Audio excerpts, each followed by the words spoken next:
but people will be saying, well, I went there and I had to wait 6 hours. Well, sorry, I do apologise. Thank you.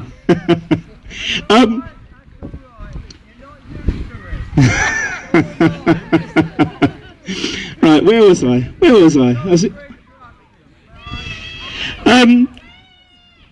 I've lost my train of thought now. Yeah.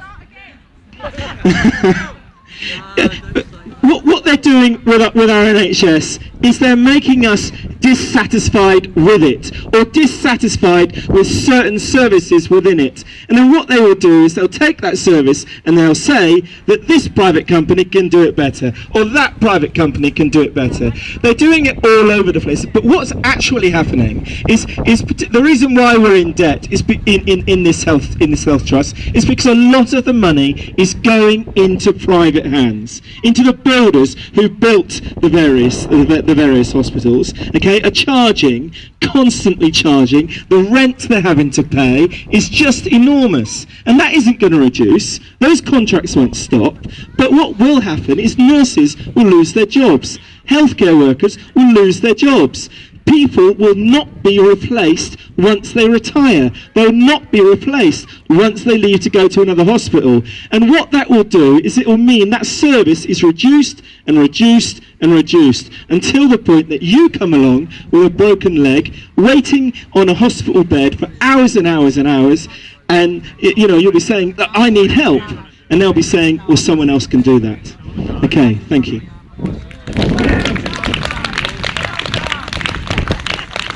Okay, thank you, Tim. And next up, we've got a couple more speakers. We've got Paul Callanan, who is the leader of the Youth Fight for Jobs. That's it. Sorry. Okay, big hand for Paul. Thank you. And he's going to be followed by Helen.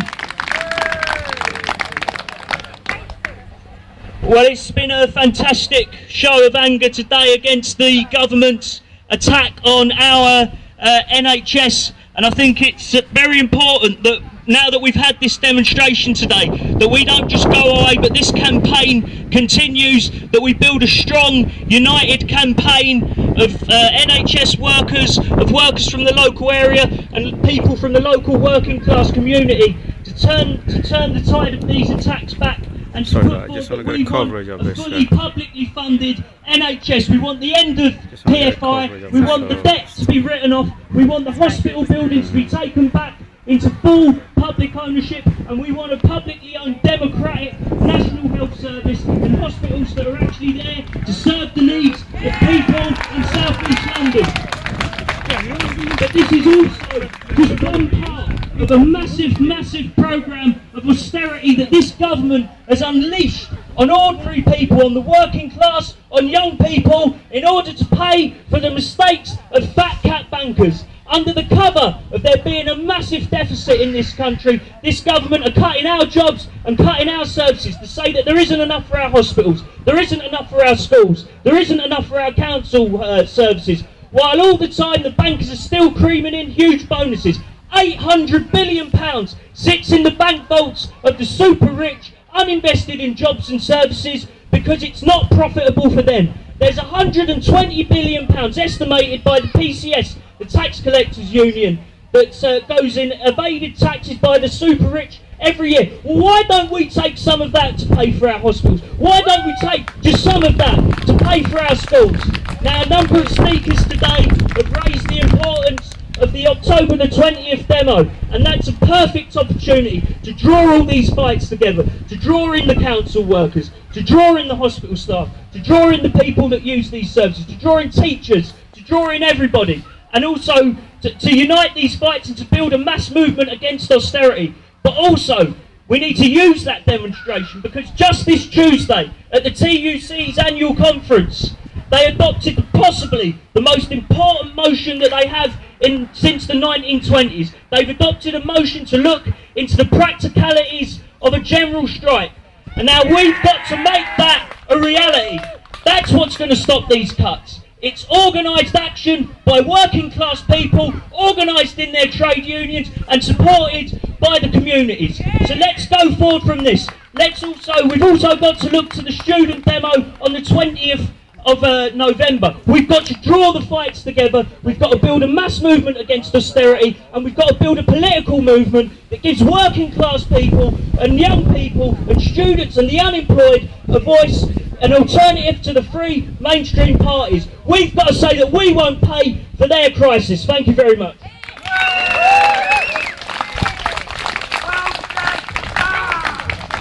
My name is Helen O'Connor. I am an NHS nurse in South East London. Our trust is massively crippled by PFI debts, and the staff and the patients are suffering. But the point is, we can fight back via the trade unions. 2 years ago, myself and my colleagues were threatened with a pay cut. We were told there was no choice about it, that we'd have to reapply for our jobs, and that 50% of us would be down-banded. We fought back via our union. We pushed management back, and management then backed down, and they didn't down-band any of us in the end. The patients joined with us, carers joined with us. So the point is, we can fight back, and we can use the power of the unions to help us. In my organisation, the staff have been redeployed 3, 4, 5 and 6 times. We cover 4 massive boroughs with all the implications this has for people's working lives, their childcare. It's just breaking down the whole fabric of society. We must fight back, we must organise. Last week at the TUC, Unison, well, the trade unions have now voted on a motion to consider a general strike, which is what we want, and the health workers do need to get behind this, because the attacks on housing, the attacks on benefits and the attacks on health services are impacting on outcomes for my patients. So I want to see joint, united, coordinated strike action via general strike. Thank you very much.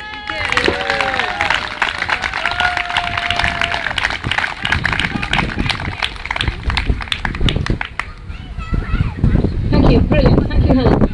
One of our last speakers is now going to be Anne Garrett from Bromley Against the Cats, Bromley Camping Against the Cats, and she's going to say a few words, and then we're going to have some music, and it's going to be acoustic, so you'll all have to be quiet. I don't really mean that, but we've got JD and the Longfellows going to play for you, so that'll be nice. And after Anne, cheers. Hi everyone. Yes, we bring greetings from Bromley TUC, Green Party, Bromley Against the Cuts. There's one member here who's come from Elmer's End all the way, so it's really important to be here to unite with you.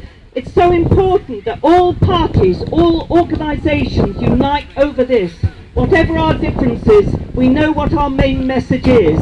I handed in a letter to Matthew Kershaw the other day from our group, and he's willing to meet us. So this is something that we're going to organise, and our next meeting of South London Save the NHS is at the Sidcup Labour Club on October the 9th, and we would welcome more people at that meeting. And the banner, the United banner, has been here today, which is very important. Also, can you come and support us in Bromley? We've got a meeting on September the 24th at the H.G. Wells Centre, and we have John McDonnell speaking, and we have Glenn Kelly, a very good speaker from Staff Side Services in Bromley, who's been really fighting all the way with us over the cuts these last 2 years. Also, we must remember the importance of the Coalition of Resistance. There aren't any of those banners here today, but I certainly go to their meetings, and I guess other people here. The Coalition of Resistance is so important in uniting with other countries, with Greece, with Spain, who are suffering these cuts in a really big way, and where they haven't even got an NHS. In Greece, there's all private, it's all privatisation. They haven't got their National Health Service anymore. We also have Mick Carney, who will be our chair at this meeting on September the 24th, which will be at 7:30, by the way, from the Transport Salaried Staff Association, and also Chris Bow, Assistant General Secretary of the PCS. We also have some music for you there. That will be the Strawberry Thieves Socialist Choir. They're really excellent. Up with the socialist, with the Strawberry Thieves. They've got a long history of campaigning and writing songs which are very important. So good luck to you all. Enjoy the music, and thank you all so much for coming. Good luck with all your campaigns. Thank you very much.